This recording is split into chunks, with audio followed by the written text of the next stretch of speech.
여러분 안녕하십니까. 저는 독일문제연구소 소장 김동명 예비역대령입니다.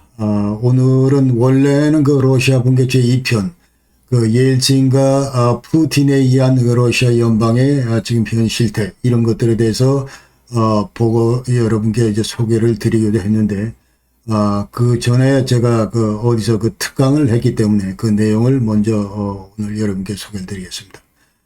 근데 이거 하기 전에 이제 많은 사람들이 제 주변에서 야, 너무 딱딱하게 인사말도 없이 그냥 그 들어가는 게 좀 뭐하다 하다 저 할 게 없으면 뭐 노래라도 하고 시작해라 이런 얘기를 해서 근데 마침 오늘 보니까 5월 21일인데 이날이 그 부부의 날이라고 그럽니다. 부부의 날.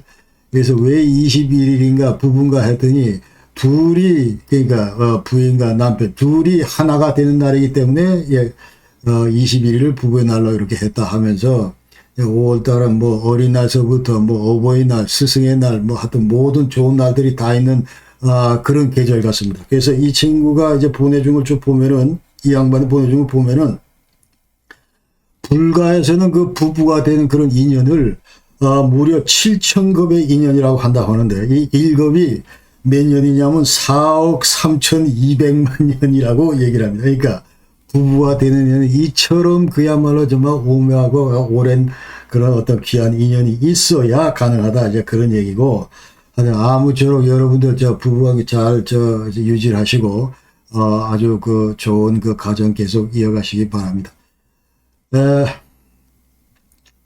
제가 오늘 말씀드릴 그 주제는 지난 5월 19일 날 한미동맹 그 70주년 그 학술회의에서 자유토일과 한미동맹 역할이란 이런 주제로 제가 이제 주제를 발표했기 때문에 자, 이 얘기를 여러분께 이제 영상을 만들어서 함께 그 공유하고자 합니다.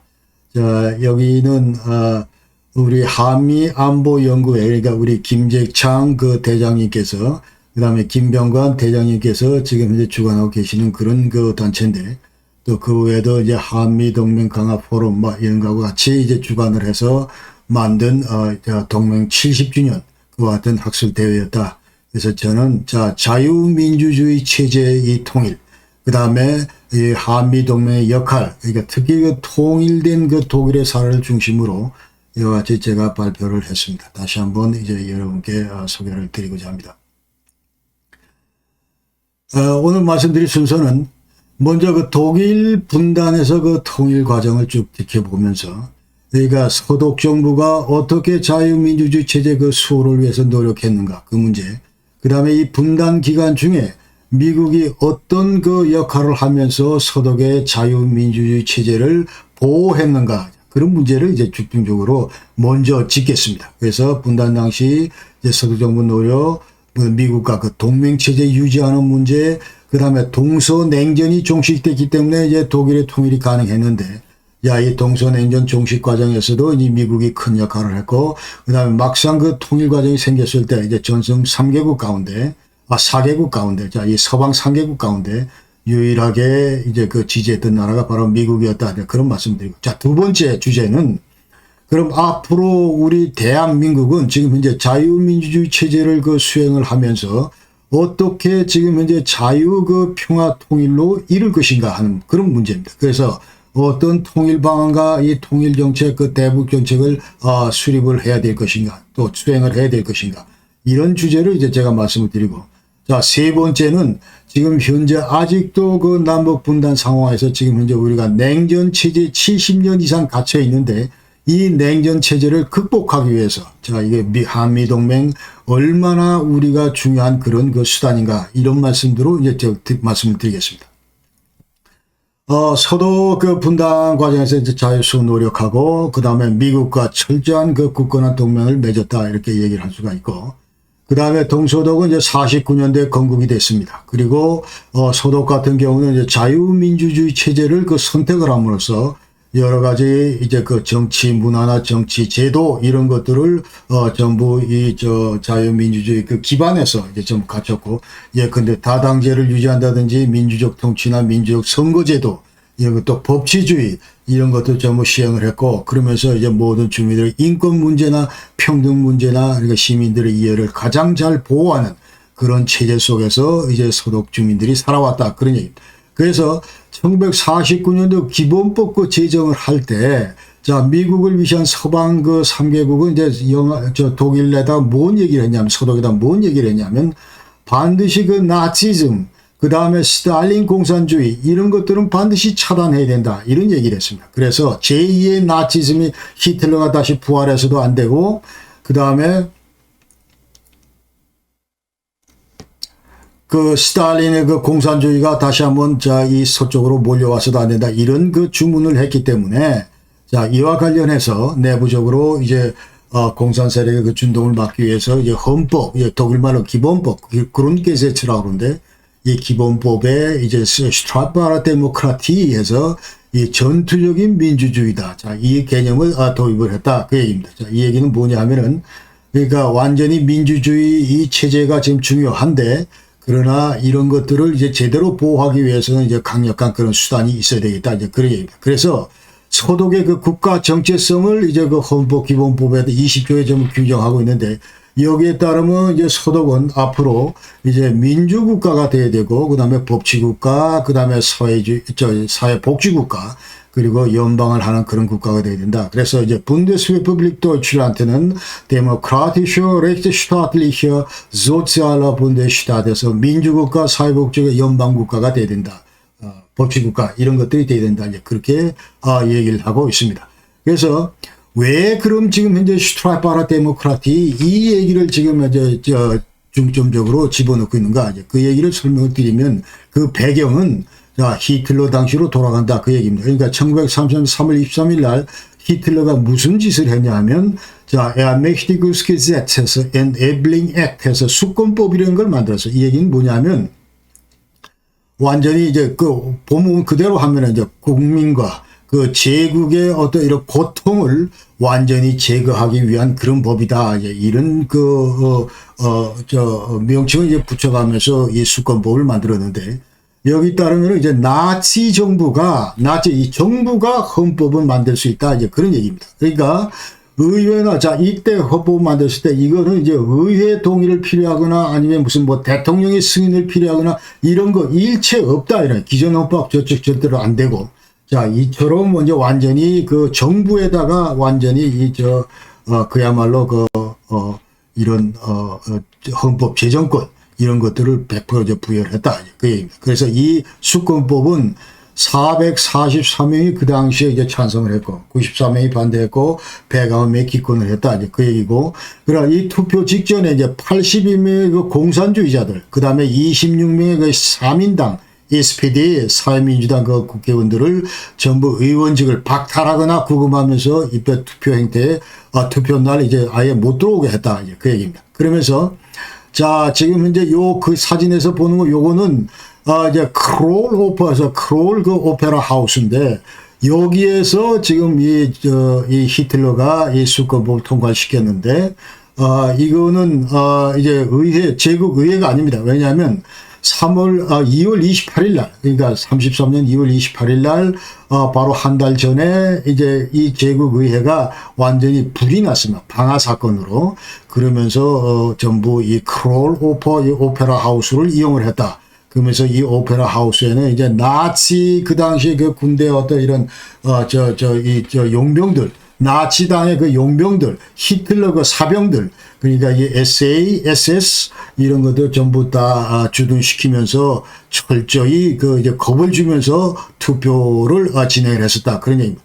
그러면서 이 히틀러가 이제 총통이 되고 나서 최초의 연설을 바로 이날 한 겁니다. 그러니까 33년 3월 23일 날 이때 했는데 연설에서 무슨 얘기를 하냐면은 자, 1918년, 19년, 그 당시에 노벤버 레볼루치온에서 자, 1차 대전 패망 이후에 11월 혁명이 일어나는데 그 얘기를 하면서 왜 우리 독일이 지금 이와 같은 그 전쟁 패배 후에 수모를 당해야 되느냐 하면서 이제 벨사유 그 조약에 따른 어떤 이런 10만 병력밖에 못 갖게 한다든지 또 저는 배상금 문제나 뭐 이런 것 때문에 지금 이제 우리가 고통을 당하고 있다. 그러면서 앞으로 이 수권법을 지금 왜 만들어야 하는가 이 당위성을 지금 그 연설에서 얘기를 했다 이 말이죠. 그러니까 베르사유 조약에 따르면은 전쟁 배상금을 약 1,420마르크를 이제 내야 됐다고 생각을 하고, 그러면서 이 연설 마지막에 이제 겁을 주면서 계속 의원들한테 무슨 얘기를 하냐면, 자 지금 결정해라.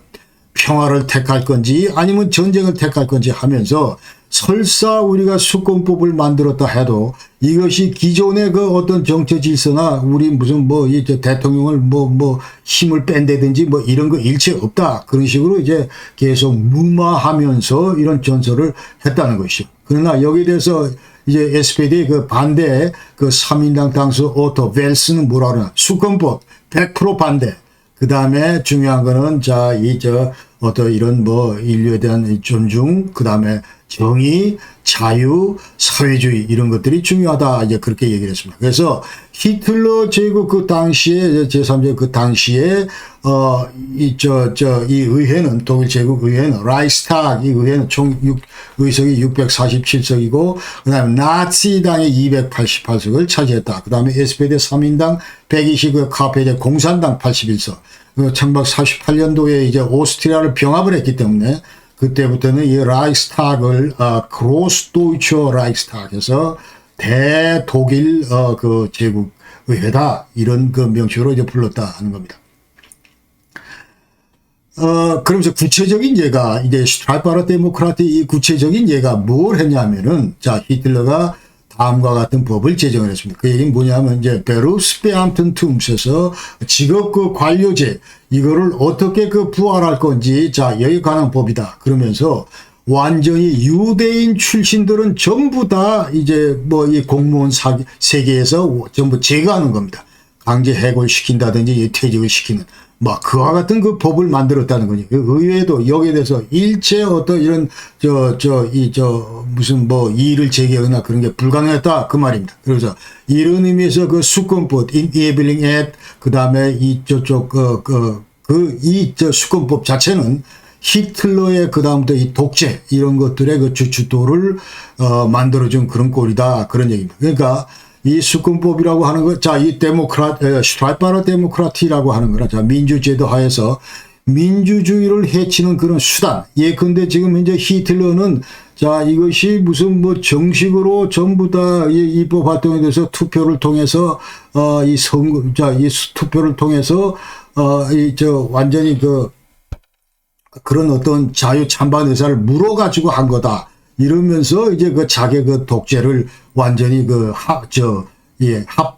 완전히 그 정당화 시켰는데, 자, 이런 것들을 막기 위해서 이제 법적 수단을 미리 좀 강구하자. 그래서 이처럼 그 국가 이적 단체가 만약 생길 경우 이것을 규제할 수 있는 그런 장치를 미리 마련하자. 이제 그런 게 바로 슈트라이파르 데모크라티이다. 그래서 이것은 1930년대 나치 정권 전체주의, 여기에 대한 철저한 반성으로 시작된 거고, 그 다음 정치적 극단 세력, 이런 것들이 발붙이지 못하도록 만들기 위해서 만든 거다, 이제 그런 얘기입니다.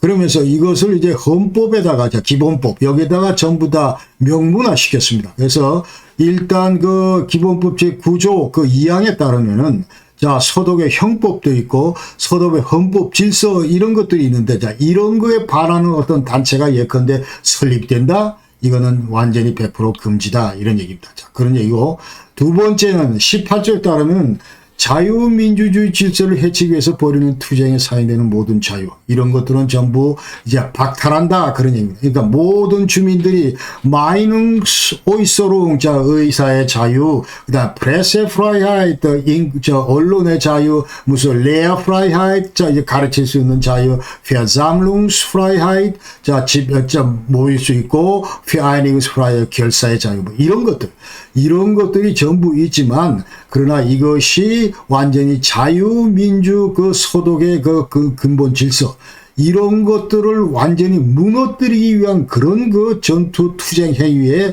만약 남용이 될 경우에 이런 것들은 완전히 기본권이 이제 회합 박탈당하게 된다, 이렇게 지금 규정을 하고 있고, 그 다음에 세 번째는, 자, 기본법 21조 2항에 따르면 자유민주주의 질서를 해치는 모든 정당, 이거는 파순스피드릭 해가지고 반헌법적이다. 그러니까 당연히 이제 해체 대상이 된다, 이렇게 얘기를 하는 겁니다. 그래서 실제로 그 서독의 연방헌법재판소는 자, 이와 같은 취지의 정당들을 이제 위헌이다 이제 판결을 했다. 그러면 전부 해제시켰다.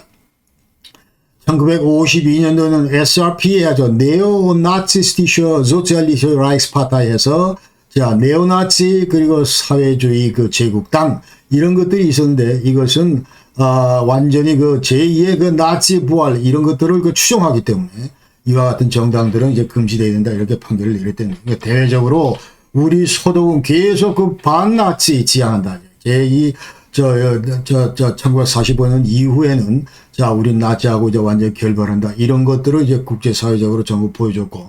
그 다음에 56년도에는 이제 공산당, 이것도 이제 반자본주의 시장 경제 이 노선을 취하기 때문에 이것도 우리의 그 소독 정부의 그 가치와 맞지 않는다. 금지. 이렇게 됐고. 그래서 소독은 내내 그 다음부터 이제 그 소비에트 더 막시스티스 비슈트레붕엔 이런 것들을 척결하려다. 그러니까 소비에트, 그 막스 레니즘에 입각한 그런 모든 추구하는 노력들, 이런 것들을 철저히 척결하려고 노력을 해왔다 하는 것입니다.